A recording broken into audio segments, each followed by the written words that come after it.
Saya bekerja sebagai tim rescue di sebuah perusahaan. Dan ada alat pernafasan untuk memasuki area yang beracun, SCBA. Untuk memakai masker dari SCBA tersebut harus mencukur jenggot agar gas beracun tersebut tidak masuk. Bagaimana hukum saya memotong jenggot saya?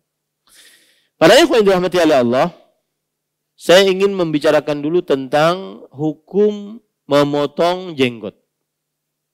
Jika yang dimaksud dengan memotong jenggot adalah memotongnya, memendekkannya, maka pendapat yang lebih kuat adalah makruh, tidak sampai kepada keharaman. Kenapa? Karena sebagian para sahabat memendekkan jenggotnya, seperti Abu Hurairah radhiyallahu anhu. Menggenggam satu genggaman, kemudian dipendekkan setelah satu genggaman tersebut. Bukan di sini. Di sini. Ya. Nah, yang haram adalah yaitu mencukur habis jenggotnya. Mencukur habis itu maksudnya dicukur habis. Dalam bahasa Arabnya dihalq. Dicukur habis. Maka sebagian ulama, dan saya lebih condong kepada pendapat ini, mengatakan bahwa itu adalah muslah fil Islam. Muslah itu artinya mutilasi dalam agama Islam. Dan mutilasi terlarang, dosa besar. Ya, mencukur habis jenggot dosa besar. Saya lebih condong kepada pendapat itu di antara pendapat para ulama rahimahumullah. Dan itu menyerupai kaum perempuan. Ada kisah disebutkan oleh Syekh Profesor Dr. Sulaiman bin Salimillah Ar-Ruhaili, guru besar di Masjid Nabawi dan imam dan khatib di Masjid Quba. Beliau mengatakan, ada suatu saat seorang lelaki berjenggot mengemong anaknya dan anaknya tidak berhenti menangis. Lalu kemudian ada laki-laki yang mencukur habis jenggotnya, minta agar bayi tersebut diserahkan kepadanya dan akhirnya anak tersebut diam. Kemudian yang diam ini mengatakan, yang mencukur jenggot ini mengatakan setelah bayinya diam, tenang, kalian orang-orang berjenggot ini menakut-nakuti anak kalian dengan jenggot kalian tersebut. Kata si bapak, tahu enggak, bukan mereka takut akan, kenapa dia diam kepada engkau? Karena dianggap itu adalah ibunya, tidak punya jenggot. Ya.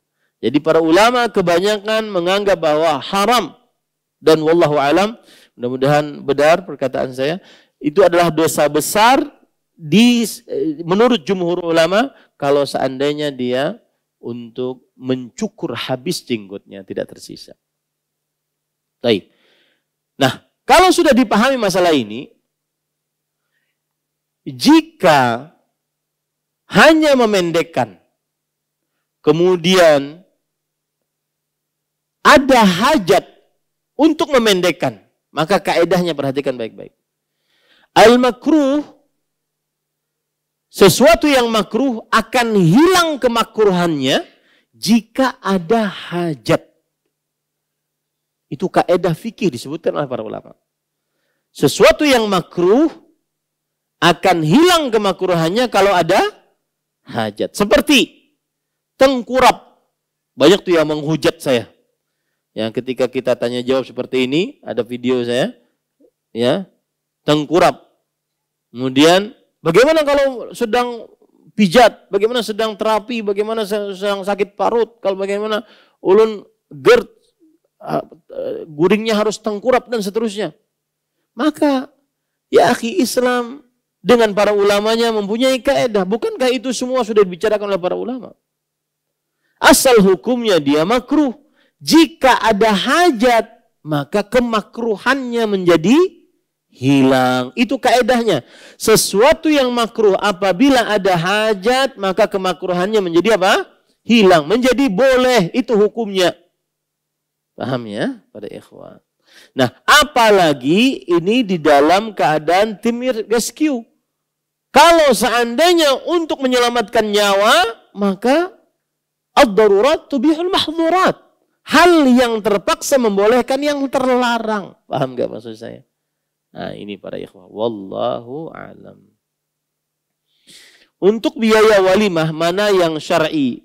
Karena saya pernah ditanya juga oleh orang-orang perminyakan. Mereka mengatakan, Ustaz, saya kerja di rig. Rig itu adalah menggali minyak, ngebor minyak. Itu saat kita kadang masuk ke dalam dan harus pakai masker lengkap. Karena sedikit saja ada udara yang masuk kemudian terhirup dari kita. Kalau itu ada cairan apa gitu, itu langsung sedikit saja mati di tempat kita. Mati di tempat. Maka pada saat itu, kalau seandainya dia dalam keadaan mempersiapkan atau menyelamatkan nyawanya, boleh saja. Tapi jangan sampai dikelimis habis. Ya, seperti itu. Ada lagi, saya punya pengalaman juga, Syekh Abdul Muhsin bin Hamad Al-Abbad, ahli hadis di Masjid Nabawi. Dan salah satu ulama baqiyatis salaf, ulama yang tersisa dari ulama-ulama salaf, beliau ditanya oleh orang Rusia. Kata beliau, waktu itu kebetulan kita sedang tidak ada majelis karena mau ujian. Syekh biasanya kalau tidak ada majelis mau ujian, beliau di sab pertama di Masjid Nabawi. Dan kita pun para murid-muridnya berbondong-bondong ke sab pertama. Dulu masih bisa sab pertama, sekarang sudah nggak bisa lagi. Ya, mahasiswa sudah tidak bisa lagi ke sab pertama di Masjid Nabawi. Sekarang sudah ditutup terus pakai kain-kain putih gitu ya. Nah, waktu itu habis sholat asar saya masih ingat, datang seorang mahasiswa dari Rusia. Orang Rusia cepat punya jenggotnya panjang, kulit putih berjenggot panjang. Syekh, ini kalau kami pulang seperti ini, kita tahu di Rusia komunis ya. Kalau seandainya kami seperti ini pulang, maka kami akan ditangkap. Dan kami tidak tahu nasib kami setelahnya. Dianggap apa? Teroris. Kami tidak tahu nasib kami setelahnya. Artinya bermasalah dengannya nyawa. Tapi Syekh jawabannya apa? Man yattaqillah yaj'al lahu makhraja. Siapa yang bertakwa kepada Allah, Allah akan menjadikan jalan keluar untuknya. Nah, itu berarti beberapa tafsiran dari jawaban tersebut. Entah beliau membolehkan, entah beliau tidak membolehkan. Artinya, kapan seseorang menganggap itu tidak terlalu berbahaya, tetaplah dia dengan jenggotnya.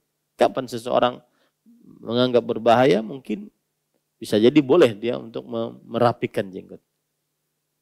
Wallahu a'lam. Terima kasih. Jazakumullahu khairan wa barakallahu fikum. Video ini dibuat atas partisipasi dari donasi Anda. Semoga menjadi amal jariah bagi Anda semuanya.